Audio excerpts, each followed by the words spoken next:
ఆ అమాయక గోపవనిత వారి దగ్గరికి వెళ్ళి, "సాములు మీతో గోవిందస్వామి మాట్లాడతారంట కదా! మీరు చెప్తే నాకు వైకుంఠం వస్తుందంట, ఇప్పించండి స్వామి" అని అడుగుతుంది. వాళ్ళు, "సరే తల్లి, రేపు చెబుతామని" చెబుతారు. ఆ రాత్రి ఆమె గురించి, ఆమె కోరికను ఏడుకొండల స్వామికి వినిపిస్తారు. ఆమెకు వైకుంఠం ఇప్పించే శక్తి మీకు లేదు, రామానుజులు మాత్రమే ఆ పని చేయగలడు అని శ్రీనివాసుడు పలుకుతాడు. ఆ విషయాన్ని తర్వాత రోజు ఆమెకి వాళ్ళు తెలియచేస్తారు. కొన్ని రోజుల తర్వాత తిరుమలకు రామానుజుల వారు వచ్చారు.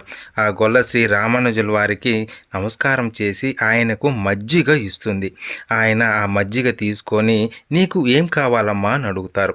"సాములు, మీరు చీటీ రాసిస్తే నాకు వైకుంఠం వస్తుందంట, అది ఇప్పించండి చాలు" అని అడుగుతుంది. వెంటనే శ్రీ రామానుజుల వారు, "శ్రీనివాస పరబ్రహ్మ ముక్తిని ప్రసాదించుగాక" అంటూ ఒక తాటాకు ఆమె చేతిలో పెట్టారు. వెంటనే పెరుగమ్మే రామమ్మ పరమపదం పొందింది. ఆమె గుర్తుగానే గొల్ల మంటపం కట్టారు.